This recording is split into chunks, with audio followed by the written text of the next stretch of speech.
Today we're going to look at 4 words that you can use when you are looking at any argument analysis material from any of the previous exams or any practice work that you've been doing. 4 words that will help you go deeper, to really help you find the purpose of the writer or the speaker and what they're trying to do to the audience. And those 4 words come into effect after you've taken a look at the piece and you've realised what the big contention is. The really clear black and white, this is exactly what the person wanted to get across in their piece. But when you've done that, you take a look, you take a deep breath and you ask yourself, okay, but what else? Asking that question is going to allow you to go deeper with your understanding of how the arguments are being put together. It's going to help you find more than just the obvious that 40,000 other students are going to be able to see the first time they read the paper as well. And it's going to train you as you revise for argument analysis to always make sure that you're looking for those more subtle, those more nuanced arguments that are there underneath the surface that perhaps not everybody that sits the exam is going to pick up on. And if you can train yourself to do it, you're going to be making sure that you're going to be putting your best foot forward when it comes to writing your Section C on the exam. The way that we're going to do this today is by taking a look at the 2019 and 2020 Section C material.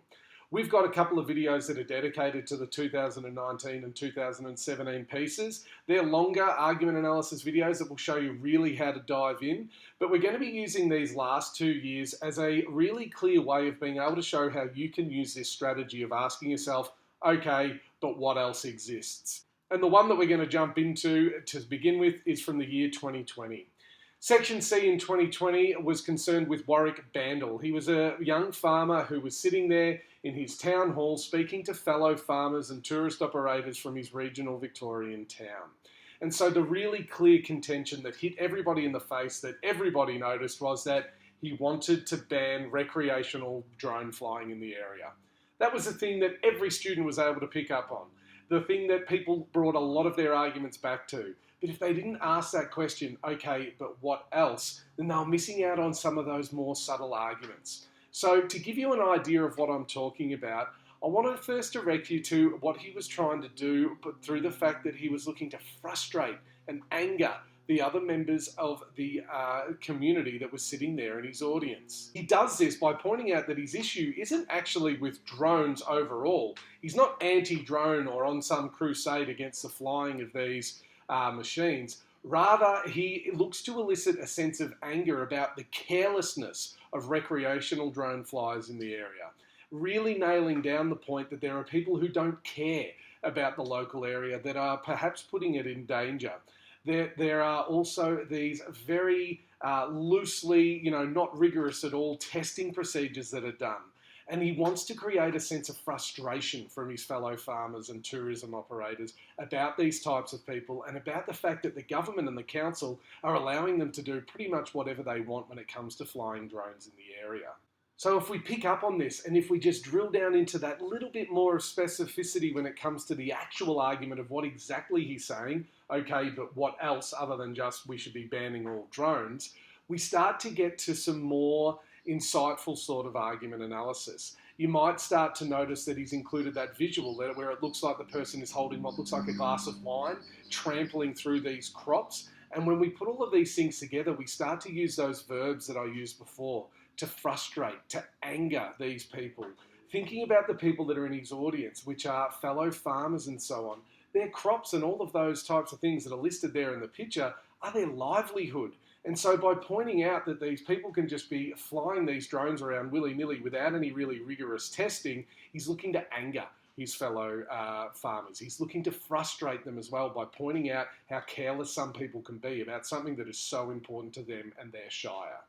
Furthering this point, he goes on to point out how drones can be incredibly useful and really important for tourism operators and fellow farmers in the area. The idea of what he's looking to do here is that he's really looking to solidify the audience in terms of them seeing themselves as a group of people that need to rely on each other and rely on the use of technology for their livelihoods, be that through tourism or through farming in the area. By looking at this and by discussing tourism and how the people in the area make their money and what makes the local economy work, he's really bolstering that sense of community. He's getting the people around him to join in with him and to see the dangers of what he's talking about and making sure that they're being smart and specific in exactly what they want. Now, you may have noticed this when you looked through this argument analysis material the first time, and I hope that you would. Today's video is just about making sure that every time we look at an argument analysis piece, we're looking at, okay, what's the broad contention, and then what are the smaller, more nuanced things that are there along the way. Also notice how he looks to caution and really alarm the fellow farmers that are there in his audience. The way that he creates the issue to look like it's an accident waiting to happen. You'll notice now that every time I've brought it down to these much more specific arguments, these other little things that he's doing underneath the surface, it always comes back to a verb. And so if you've watched any of my other argument analysis videos, you will have noticed that it's always about making sure we're going deeper with our understanding of purpose, what the writer is trying to do to the reader, not just hanging around with this is what the writer said. And so when we take a look at this, we'll notice that he's really cautioning them as to the potential dangers, the things that could happen if they're taken up by a harvester, if they're just left in the fields to rot.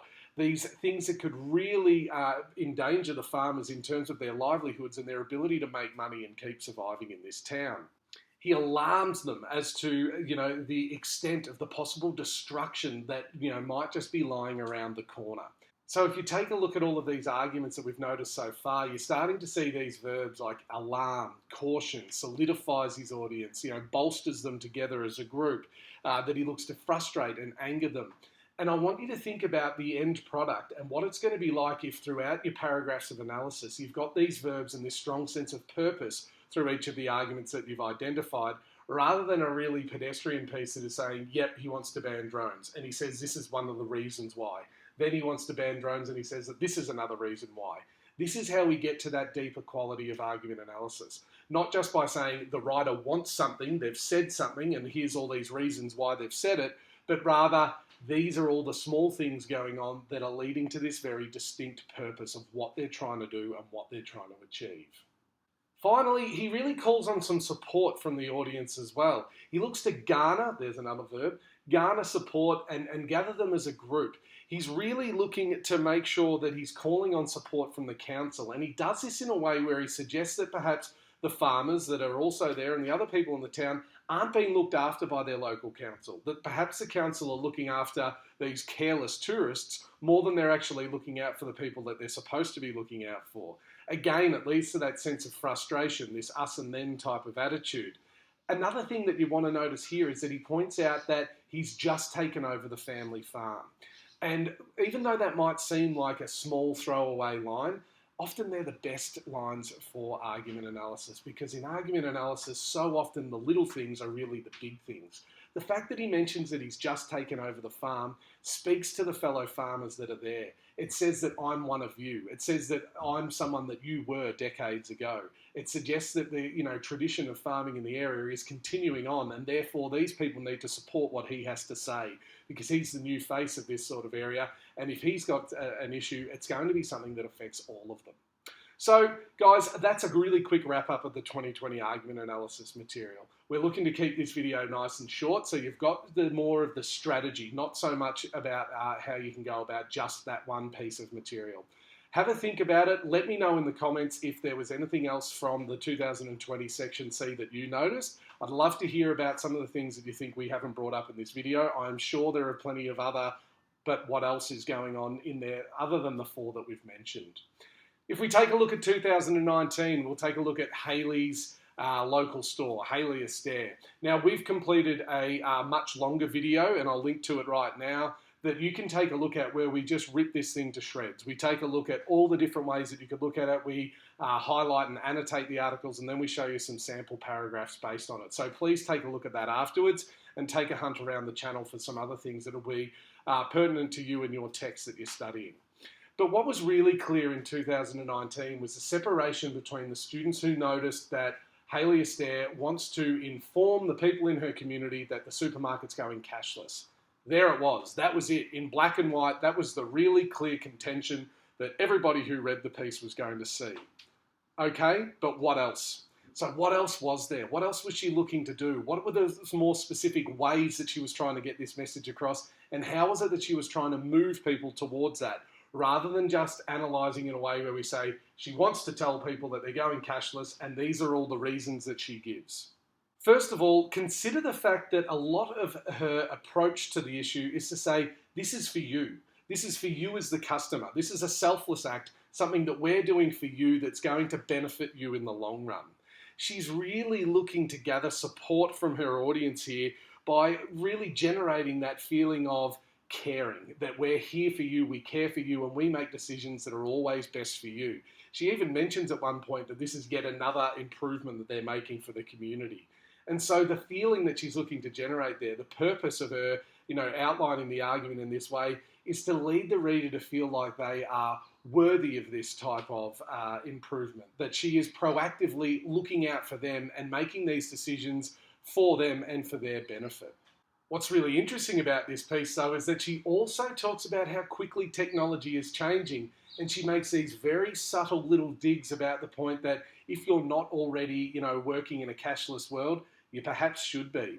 So that's a little more subtle, and it creates this idea of there being a bit of a feeling of anxiety, as if you better catch up or the world will leave you behind. And again, it's another little purpose, another little thing that she's doing with real purpose in order to move the reader towards a certain feeling that is going to help her get her point across, not just pointing out that she wants this thing and here are the reasons. Consider the verbs that come with that. She confronts the reader with the reality of, this is the way that the world is going. The reader is confronted with that. There's also that generation of excitement that happens in her saying, this is something that we're doing for you and we're excited about it, and that you should be on board with it because this is the way that the world is going. The beauty of the 2019 piece is that it's got that great reply there as well. And even though it's quite short in length, there's so much that's going on with it, other than her just, pointing out the flaws in what she thinks of Hayley's plan. Many students wrote that the person who wrote the reply was in complete contrast to Hayley. And that might be that way that we look at things sometimes when we see that there's two pieces of material. But for me, that's a really blunt way of looking at things, that we're suggesting that just because someone wrote something and someone wrote something in reply, that that's the direct opposite of it. And it wasn't. It was definitely critical of Hayley's views, but it wasn't the direct opposite in saying that they shouldn't go cashless and never should. That would be the direct opposite. Rather, she was leading the reader to question who really benefits. It was a nice, subtle little dig at Hayley Astaire and pointing out that despite her arguments that she might be doing it for the customers, really, the benefits are all going to be on her side. The verbs that we can use there is that person that was writing the reply was looking to reveal the truth, that they were looking to encourage skepticism about this decision and create a sense of, anger and derision towards Hayley Astaire and the way that she's made these points. So guys, that wraps up the way that we're looking at both of these pieces. It's been a very quick look at them. By all means, it's not an exhaustive way of understanding it, but it's more so for you to get an idea of how we look at argument analysis pieces and how we can take our analysis further. Particularly when it comes to the exam, you've got to consider that everybody who sits that exam is going to be looking at the exact same material as you. So how is it that you're going to put yourself above those students that are there in the middle and show that you understand it better than others? The best way for me to do that, I think, to ask yourself, what is it that everyone's going to see, and get in the habit of practicing the skill of, okay, but what else is going on? All the best for your studies and for the upcoming exam. Make sure you put any questions or comments or anything that you'd like to add down there in the comments, and we'll get to them shortly. See you next time.